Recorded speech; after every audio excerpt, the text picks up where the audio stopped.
Let's do it. Joshua Lindsay, everybody. Dude, it's been too long, man. What you been up to?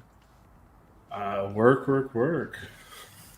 Work, work, work, work, work. Yeah, I've heard that song, and So I I'm love it. looking at a screensaver. Am I seeing the feed, or what am I looking at? You're looking at an amazing new graphic, which is your 10-minute countdown to sudden doom, Let's see. whereby you then explode, and it draws us our conversation to an awesome end. It's custom made by the hivelessb. Oh, Yeah, so it we was got a fun. 10-minute stretch.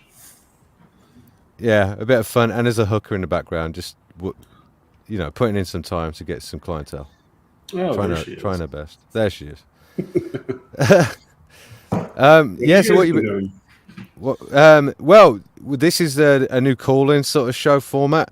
So that's what we're doing on this front, and then on Wagon's channel, we've been doing a sort of alternative news thing, which is awesome, called the AM show. So if you ever get a chance to check that out, Wagon 11.3, it's a good show. Congratulations! It looks like you guys are doing great. We're having a bit of fun, dude. We are. So how's your channel? I've been on hiatus. Last year, I produced about 25 1 to 2 hour long documentary formatted videos. I was kind of burnt out towards the end of that, and then I had work related things to attend to, so I've been working on that. Well, dude, your productions are really well done. I have seen them. Joshua Lindsay's productions chat are awesome. They're like sort of truth orientated, yeah, like you say, documentary style videos.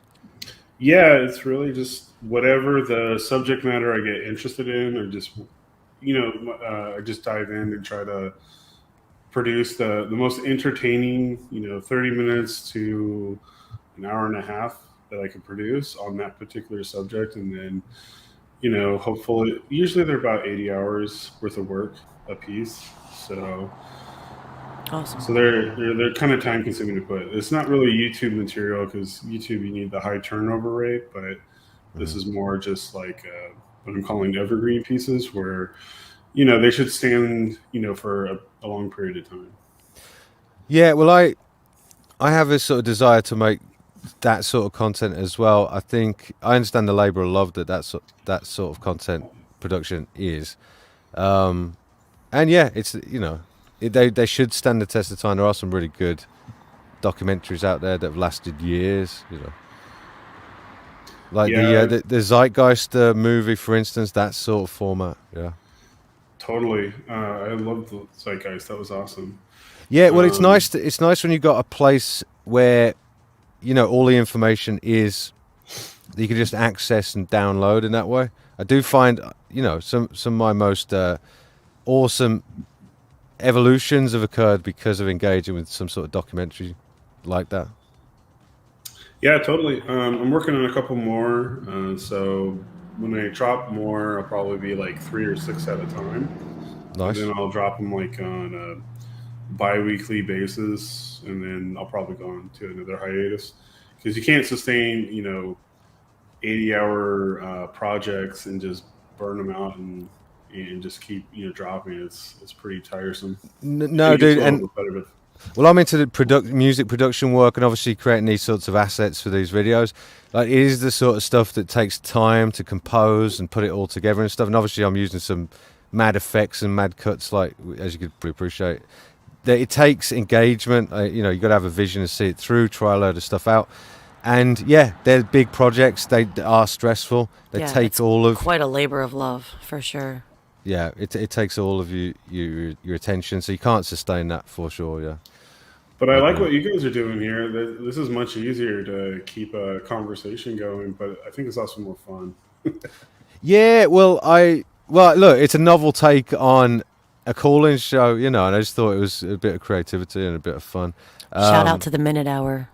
yeah, well, actually, yeah, I got a bit of an idea from the Minute Hour to do it like this, although I don't think he put time limits on things, and that's No. everything to do with my own impatience to suffer anyone for longer than 10 minutes. But, Well, then let's jump into it. Let's make it an impactful 5 minutes and 11 seconds. well, All right, let's do have that at it, then. What do y'all. you want to talk about, Joshua? We could get into anything, mate. How about your buddy Elon in Twitter? You know what? I nearly asked you about Elon, funnily enough. He ain't my buddy Elon. He might be your buddy Elon. But yeah, what do you think? So I'm no fan of Elon, as you know. I don't believe he ever sent a car into space. He's a fraudster. And I think he's a fake establishment hack job who poses as a sort of right-wing hero of sorts, but he's just as bad as any of them.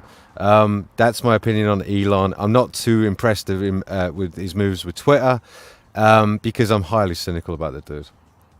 Awesome. I actually love me some Elon, but I know.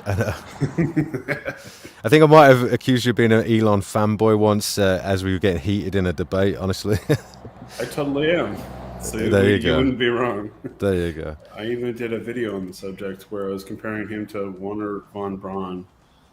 I don't know Right. if that's entirely appropriate, but what I was wondering about Elon, because I used to do work on Yammer, and the guy who did Yammer is Dave Sachs, and he was part of the PayPal Mafia, so he's in that little group of people along with Elon.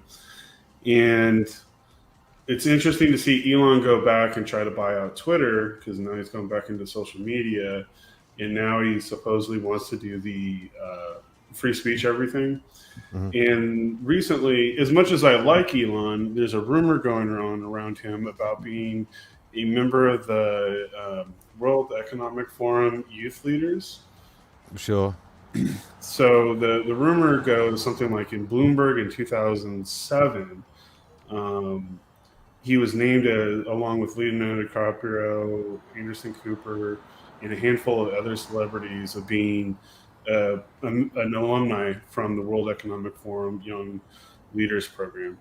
In 2017, you see Klaus Schwab saying, hey, some of the other alumni include Vladimir Putin, Justin Trudeau of Canada, mm-hmm. Merkel from Germany, and I'm blanking on the other person he personally named. Mm-hmm. And so anyways, the rumor/conspiracy goes that all the ones that really made it big are scrubbed from their website as being alumni, mm-hmm. except for this Bloomberg article that's still there. So I'm wondering if he, in fact, was one of these young leaders and that he might actually be in one of those inner circles. Well, he's absolutely in those inner circles. The sort of tussle between him and Gates, I think, is absolutely for show. Like I said, if you appreciate the true world cosmology, as I do, that space is fake and entirely being faked, then you'll know the guy's a fraud just for that reason. So the rest is sort of obvious. Whereas if you sort of buy into the idea that he did send a car into space and he's a kind of good guy that went on Joe Rogan and is kind of down to earth and crap, and overlook the fact of what he's trying to do with Neuralink and whatnot. Although in and of itself it's not terrible, and like I say, technological advancement's not a bad thing in and of itself. Then I met some dudes working on Neuralink actually. Say again. I met some dudes that are working on Neuralink actually, so I think that's the thing. Do you want to get into that? Yeah, they're actually putting in not just Neuralink, but there's a subset of it called Neuralace. Neuralace, that's correct.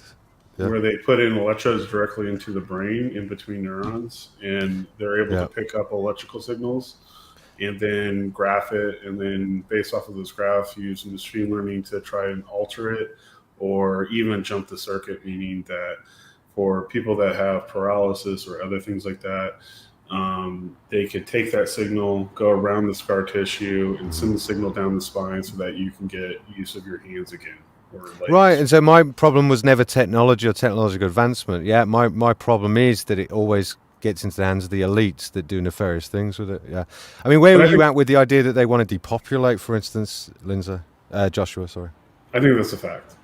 Yeah, I think that's a fact for sure. I think in fact, I was working on one video recently about veganism and how maybe the promotion of that on places like YouTube and social media might actually create infertility through malnutrition. So like women lose their period, men lose sperm count, testosterone. Dude, I don't doubt that. Let me say this, you got 20 seconds left. Do you want to plug your channel? It's been really good speaking to you, dude. Yeah, Josh Lindsay on YouTube, or go to lindsayfilm.com. Awesome. Well, post the link in the chat, dude. Really nice to talk to you. Really enjoyed lindsayfilm.com. Thank you, guys. Good to see you. You too, man. See you later, dudes. That was fun. Yeah. I enjoyed that, man. It's That been a was while. cool. There you go. I do love. Thank you, Josh. I really enjoyed that.